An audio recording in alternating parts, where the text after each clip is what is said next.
Hey everybody, it's Kneecap here. Welcome to Monday Morning Gamer, where we will be going over the AWC circuit week 3 in this video. And basically what this is, I take 5 topics that interest me from the previous weekend's WoW Esports, and then we kind of go over those topics. So let's go ahead and just get started with it. And number 1, I have, this will be my last, so far I've railed on Ret on every one of these. And this will be my last rat topic, unless some big changes happen. But I am begging you to please stop playing rat in AWC because it's just so bad. I am a ret main, and it pains me to watch it. One ret paladin played correctly at least, and this was Mystic. Top damage, really was pumping the damage. I actually thought they might be playing Execution Sense at first, but I don't believe so. I didn't see the animation, but just the damage was pumping, and they're using the abilities in correct order, sequential order, to do good damage. And I'm like, wow! And they almost won on Hook Point, so the small arena map there, the smallest one, and they almost won that match with the Rat Warrior. And then we had we had 3 instances of Rat Paladins. Mystic did the damnedest to pull it through, ended up having to be benched. I believe it was Mystic benched, and then they brought in another player, and then they reverse sweeped, I believe was that one. And then we had Kara, and then we had a Rat Paladin sighting, I believe, for Golden Guardians. So they came in on a Rat. That doesn't even sound right, but I believe that's what it was. Their main comp wasn't going to work, so they tried to pull out the Rat, and it was a failure. So basically, there was no Rats that won. There was one individual game that they won. I don't even think that though. But I think there was one. But they can't win a series. They aren't good, and even the casters, they keep thinking like it's the warrior that's the issue with this combo, and it's the paladin. They're like, oh, but the paladin has such good healing. But people don't understand, I guess, unless you played Rat, how big of a nerf that was to our WoG when they nerfed the healing. So they nerfed Prop Paladin healing, but they also nerfed Rat Paladin healing.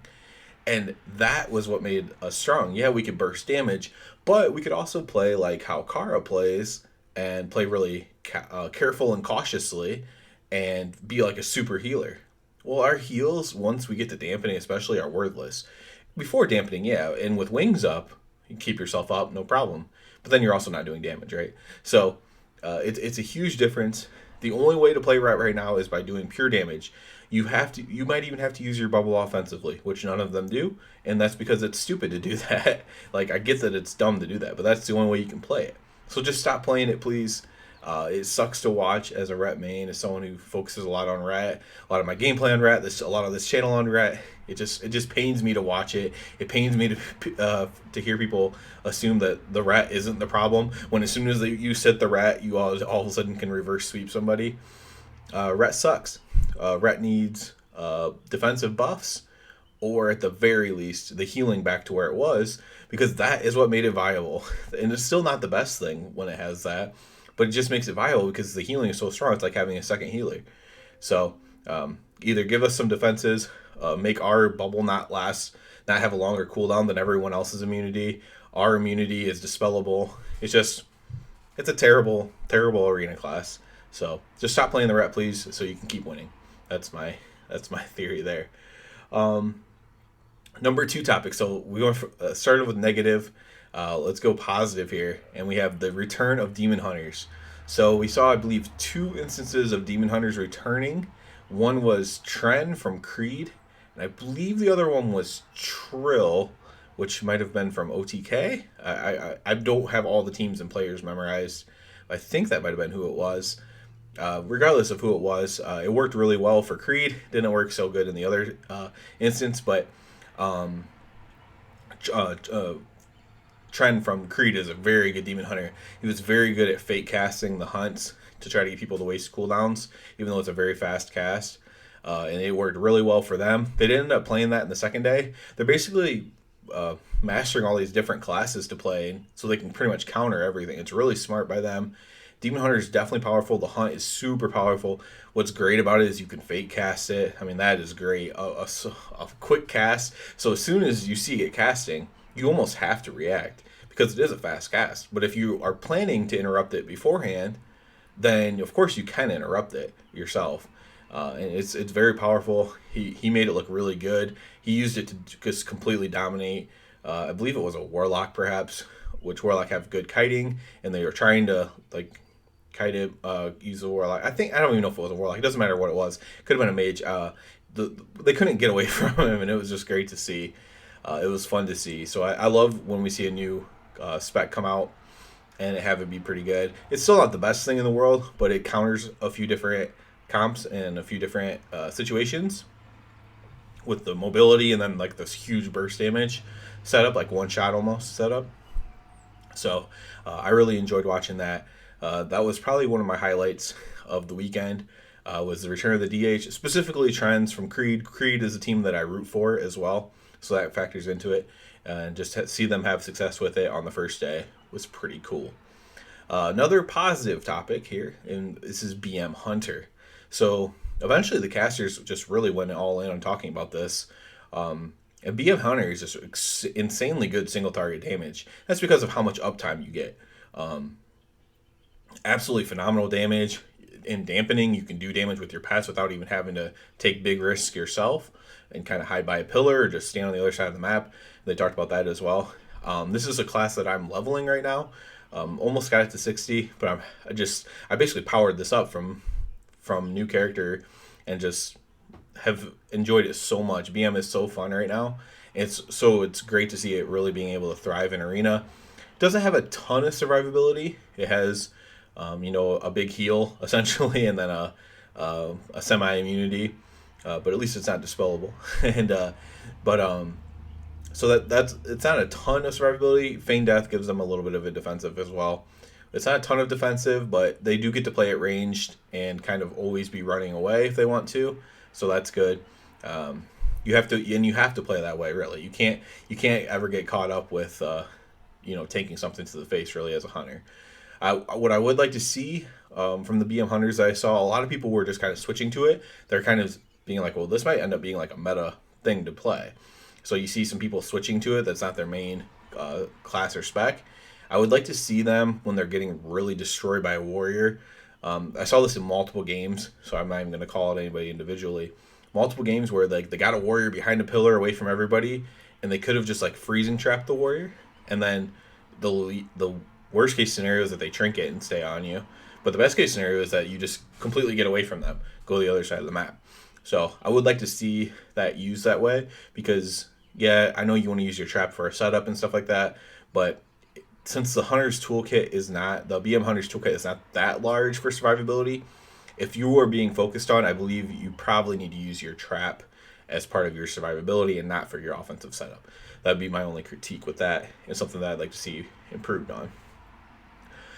The other thing that we saw this weekend, so this weekend wasn't as fun as the previous week 2, because we're starting to see that the teams that only have one comp are going to start getting stomped. If you don't have other things you can play, you're going to lose because everybody pretty much knows the counters now to everything. Like Turbo counters this, Rat Warrior can be good against a certain comp on small maps. People don't pick that comp blind if they know they're facing a Rat Warrior team, that's why I say you can't play Rat, because people aren't dumb enough to do it, to put themselves in those positions. But everybody knows the counter for everything, when to play their Shaman, Priest, Rogue, when to play all these different comps, their Paladin, Mage, Warrior, what comps those be, and everybody kind of knows that. So if they only have the one comp now, pretty much all the top teams that have multiple comps, they know what to switch to. Like, okay, well, let's face this. If you beat us, it's because we played bad or you played out of your mind, and because we have all the advantages from the comp pick. So teams with one comp, I don't ever advise that. I don't really understand that in a competitive setting. You have to have more than one class and spec that you can play at a high level when you're at any kind of competitive thing. Like the highest competitive ranking I've ever been at is, and honestly, it's a bit embarrassing as a WoW player, I guess, to say this, but is in a Madden football game, back many years ago now, and it would be like only having one team you could play with. Now people do that, but it's not smart. Like if you were actually if they actually had like a league, let's say, right, and they're like, okay, well this team is locked, or you can only pick this team one time per tournament or something like that. Like you can't just have one team that you can play with. You can't have one comp that you can play with. I'm sure this goes for literally everything. I mean, it has to go for like League of Legends where you can block picks and stuff like that.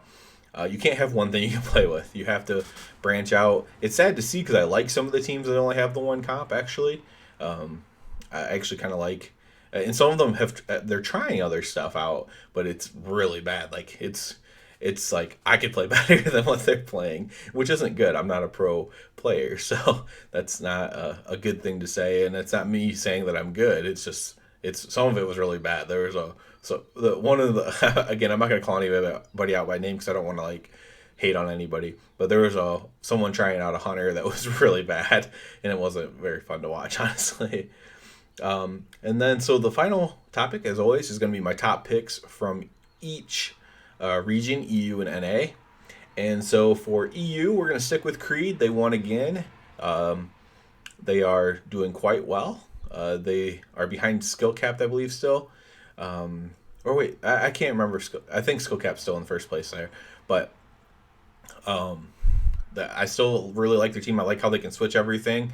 It's going to come down to, can they beat teams like Skill Capped? And if they can, then they have a chance. So I'm definitely still rooting for them. I love how they change it up all the time. I love how they are willing to play all these different comps, and it's just it's a fun team to watch because of that. They hype themselves up.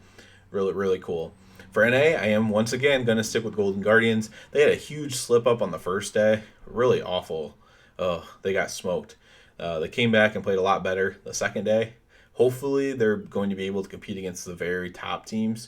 That'd be my issue with them as well, is that they kind of beat up on the lesser teams, and can they hang in there with the very best? So, like, in each region, there's, like, 2 or 3 teams that are just, like, known as the best.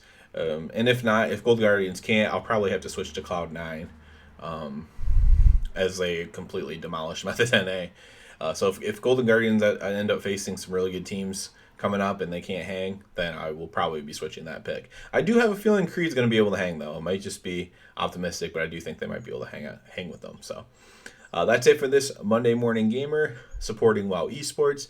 As always, I ask you to please subscribe to the channel because it helps me out so much. And other than that, everybody, have a good one.